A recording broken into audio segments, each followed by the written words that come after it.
Welcome,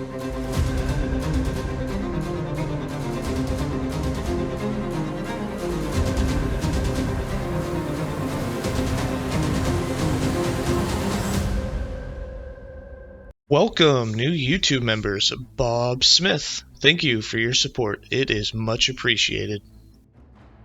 Hello, travelers. Boardman21 here. And today's build is the Lethal Mirage Dancing Strikes Bladedancer.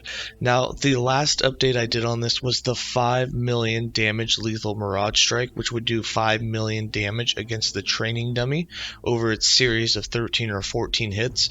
This build no longer does quite that much damage. It is possible to do that if you had some tier 7 exalted melee physical added damage on both of your weapons. However, getting that is obviously near impossible, so we're not even going to example that in this build. However, you can still do great damage. You can still get 13 to 1450k crits on a single use of Lethal Mirage, which is enough to kill a lot of bosses in just one hit, or depending on the affixes if they have increased health, to do it in a couple of hits, which is still going to be rather quickly killing your bosses. And what's really nice about it is it's kind of an AoE attack. It doesn't just apply to single targets, but if you just kind of speed run through your echoes and you round up all of the mobs, you're able to just release one Lethal Mirage and it kind of hits everything in the whole area, which is really nice. Now there's going to be 3 versions of how to play this build. The first version is where you just kind of dancing strike all the way through a map, and then when you get to the boss you just lay down one Lethal Mirage and it'll take out the boss for you. The second kind of play style with this is that you can kind of just shift along and use Lethal Mirage every time it comes off cooldown, and you don't really have to worry about dancing at all for those of you that don't like dancing strikes. And then the third version is going to be where you want an all-out full DPS attack, which is going to consume a lot of your mana, and in that one you're going to dance until you get 10 stacks of rhythm. You're then going to throw down a Synchronized Strike to get your maximum amount of shadows, then you shift so that your next skill will do 400% increased damage, and then you lay down the Lethal Mirage. Now this will take all your mana and you can't do that on the 8.6 second rotation. However, it will do a lot of damage and it'll usually kill whatever it is you're dealing with outside of empowered bosses or bosses with more than 200% increased health. Alright, let's go ahead and get into the skills, the interactions, and just how this build works. For skills, I'm running Synchronized Strike, Shift, Dancing Strikes, Smoke Bomb, and Lethal Mirage. For Synchronized Strike, this is just there to get you a bunch of shadows. If you're really looking for the maximum DPS hit with Lethal Mirage, the first thing that you're going to want to get into is 1 point in Growing Darkness, 2 points into Foreshadowing, and then 1 point into Dark Allies. After that, you can max out the Foreshadowing, but you just want to make sure that you get the 2 additional shadows first. And then with mana efficiency, you're going to want 3 points in Dynamics for that mana efficiency so it doesn't steal all of your mana. Now after that, you can put in anywhere you want. You still need 5 points in Shadow Rush, 2 points in Razor Strikes, and 3 points in Crimson Storm. For Shift, Shift is set up so that we get haste from it, and we're going to get a bunch of increased damage with our next non-channeled hit. So we like to shift before we use Lethal Mirage so that we get a lot more damage out of it. So the first points you're going to want to put in is 4 points into Velocity, then 3 points into Momentum, 4 points into Swift Recovery so you don't run into mana issues, 1 point into Shadow Slip, and then you can really maximize upon the damage with 5 points in Head Trauma and 3 points in Brascula's Hesitation. This will give you 150% increased. You'll get another 75 from Head Trauma for 225, and then another 100 from Velocity, which is 325% increased damage with your next non-channeled skill, which really helps Lethal Mirage do a bit more damage. Then for Dancing Strikes, like I said, Dancing Strikes is not a skill you have to use. However, you can use it and it does do decent damage, and the buffs that you get from it is going to increase the damage you do with all of your other skills. So we have 1 point in eluding steps, 2 points in tenacious fatah, and 4 points in resolute technique. And this gives you 60% increased damage with Lethal Mirage for every time that you have danced in the last 4 seconds. Now this used to be a more modifier, which was huge and why Lethal Mirage could hit for absolute crazy numbers. It's now an increased, so it's not as effective, but if you can get in like 3 or 4 dances before using it, that's another 360 or so percent that you're going to get if you get the maximum 6 dances. And then for the critical multiplier global buff, you're going to want 1 point in cutting corners, 5 points in rhythm, which allows you to get rhythm stacks for every time you've hit an enemy with dancing strikes. And then this of course lasts for 2 seconds, but every hit you get during that 2 seconds will refresh all the stacks, so you can stay at 10 stacks forever. You'll get increased global damage, and then as you work your way down, you'll get 10% more dodge rating per stack.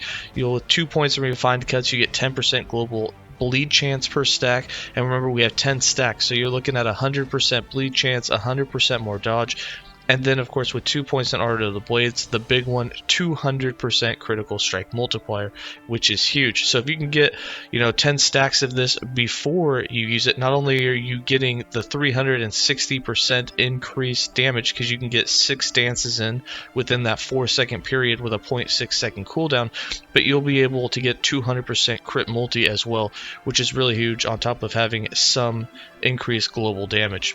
Then for Smoke Bomb is going to be both offensive and defense for us. So the defensive side, we have 1 point in Shrouded in Darkness and 4 points in Rapid Concealment. I like to go this way first just to get my defense out of the way.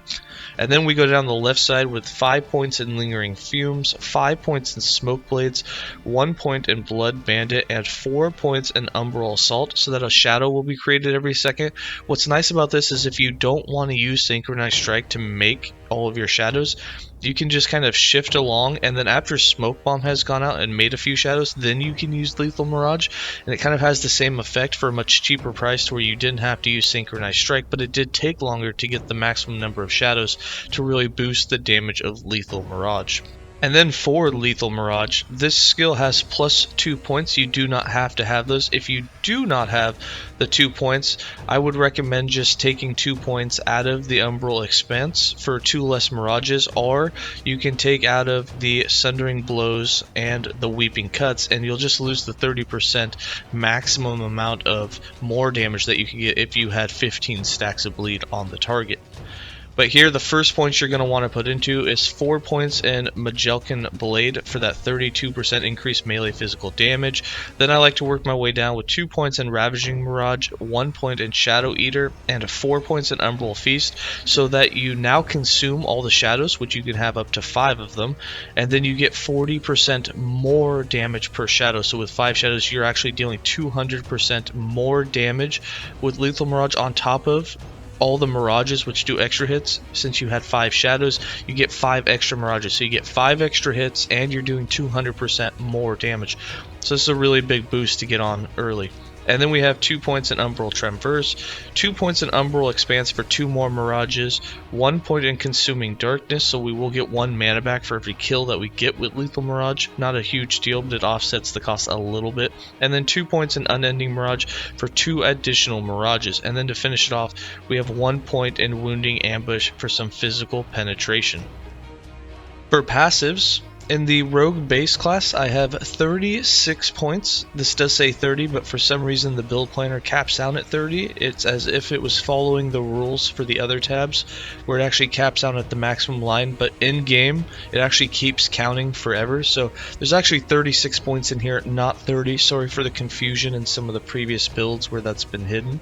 But we have 8 points in Swift Assassin, 8 points in Steady Hand, 1 point in Guile, 5 points in Evasion, 1 point in Twin Blade, 5 points in Dodge and Parry, and 8 points in Critical Precision.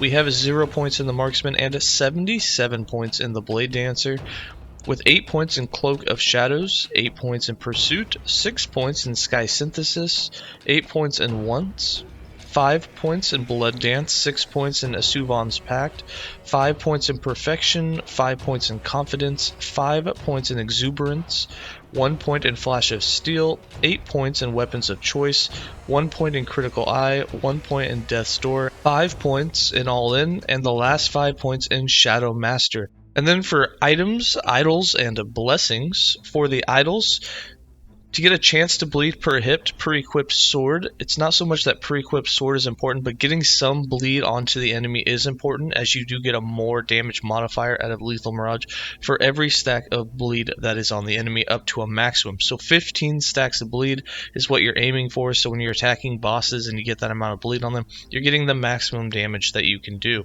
And then we have some increased crit chance pre-equipped swords, some increased damage while wielding a dagger, and then for a 1x2 just to finish it off, we have some critical strike increase with some elemental resistance. Then for the crafted items, and again, this build planner will be on the written guide, and the written guide link will be in the description below, so you can mess around with these. But we went with a dagger and with a sword, and the reason for that was the dagger came with the implicit of critical strike chance, which really helped the base crit chance, and then you get 160% increased critical strike chance with the weapons of choice. You can go with 2 swords if you want to be more tanky, and you can work towards your 100% glancing below, but in this case I went with the dagger and the sword for that crit chance. And then for everything else, I'm just going to hover over it really quick. On the helm, we got the cooldown recovery. We're doing the gold rings so that we can cap out our elemental resist. And then the relic is what's going to have the plus levels to Lethal Mirage. So for the relic slot, that's where you're going to want to put on, at least the tier 5 if you can get it of Lethal Mirage. But again, those points aren't necessary, but if you have an exalted one, feel free to throw that on. And then for blessings, the most important blessings that we have is you have some extra dodge rating from the Black Sun. We went with just mana from Ending the Storm. You can go with anything that you want there. And then we have the physical resistance shred on hit, which we got from the Age of Winter. And then from the Spirits of Fire, you can really do whatever you want. If you want to build into endurance a little bit, you can. In this case, we just went with more dodge to have the highest dodge chance that we can get, so that's basically what our survivability was based around. For the character sheet, as you can see, we're capped on all resistances except for poison, so definitely try and get that up if you get 1 extra suffix towards the poison resist. And then also, we have a decent amount of dodge, sitting at 53% dodge without doing anything, and we have 14% armor for just a little bit extra damage reduction. Now, there are some things you can do to increase said things. You can get more armor. If you find yourself never using like Synchronized Strike, you can switch it out for shurikens. That'll give you some more armor. You're not going to get a huge amount, but you can get to over 1,000 to 2,000 armor through that, which will be some extra damage reduction. And then, as I said, with 2 swords instead of going dagger and sword, you can build into getting 100% glancing blow, which will really help your survivability. And then for damage side of things, we have almost 700% physical damage, and we have 425% critical strike multiplier, which is a nice decent amount of those two things to let Lethal Mirage do even more damage. Our tooltip DPS with Lethal Mirage sits at 128,000 damage, and of course that's going to be increased as you dance around and get stacks of rhythm for 200% more critical strike multiplier and some increased damage. And then of course remember that when you get shadows created and you're doing the more damage modifier, I don't think that's reflected into the Lethal Mirage tooltip DPS even when the shadows are active. However, you can see that you're doing quite a bit of damage with it. And then for the playstyles, as I mentioned earlier, there are 3 playstyles with this build. So the first one is where you're literally just going to dance around, and you can see it in the gameplay. You dance around from beginning to end, and then when you get close to a target, you just lay down, say this is the boss, you just lay down your Lethal Mirage, and you get all of your damage. Now you can see it was only critting there for about 40k crits, and that's because we didn't have any shadows. So that's one playstyle where you just dance all the way to the end of a map, maybe even throw in a shift, and then you just lay down a Lethal Mirage at the end. The other way, the second way to play, is where you're going to just kind of shift around and use Lethal Mirage, and you'll get that increased damage. So you don't really dance at all. You can actually get rid of dancing strikes altogether and get shurikens for the damage reduction. In this case, you're just going to run around and you'll just shift and use Lethal Mirage. And we missed. That was awesome. But you'll just keep going around, you just shift, you'll have that 8.8 second cooldown with Lethal Mirage, so you're basically just speed running through maps by shifting and then of course doing your attacks. And you'll see with this setup, we only do about 20 to 30k crits. Now you do get the increased damage, but you don't have the 200% crit multi from the 10 stacks of rhythm, so you don't do as much damage with that either. And then the third way, which is going to be the way that eats up your mana, but is going to allow you to do the most damage, is going to be when you use Synchronized Strike, get your shadows, then you shift for the increased damage, and then you lay down a Lethal Mirage, and all that's after you've worked up 10 stacks of Dancing Strikes and put some bleed on the enemy. So to give you an example of what that looks like, I'm going to put Smoke Bomb on autocast. We're going to want to do it inside of Smoke Bomb. We're going to want the extra shadows from Smoke Bomb to make sure that we have that maximum 5. And then we're just going to dance around. We're going to get some stacks of bleed on the enemy. We're going to wait till we get our 10 stacks of rhythm. We have our 10 stacks of perfection up. There we go. We're right there at maximum now that we're trying to get as many hits as possible. And then what we're going to do here is then we're going to lay down the Synchronized Strike. Then we're going to shift. Then we use Lethal Mirage. And all of that's while we have our 10 stacks. So we go with Synchronized Strike, we shift, and then we hit, and there you can see you're getting your 13-14 hits of 100k to 150k damage for over 1 million damage total in just one use of it. Now that requires several things to happen in order for you to get that, and obviously you're not going to do that all the time, but that's much easier to do against like bosses in the Monolith of Fate or rares at the end of a map run. But of course, you're not going to do that against like trash mobs the entire run through. So for the mana part of it, unless you're actually using Synchronized Strike every time that you use Lethal Mirage, you're not really going to have a mana issue. Dancing around's not going to use all of your mana. Shifting around's not going to use your mana. And even using Lethal Mirage on its 9-second cooldown is also not going to use all your mana. It's when you use the Synchronized Strike with 62 mana cost on top of the Lethal Mirage all at the same time, and you continually do that cycle, that's when your mana will actually go down. So that's where you have to kind of take a break or run around and shift for a little bit, say in a boss fight, or you just don't even worry about using Synchronized Strike until your mana is actually at full, so you kind of run it on a 1 out of 3 rotation. Alright, that's going to be it for this build. I hope you guys enjoyed it, and as always, here's some gameplay, and stay safe, travelers.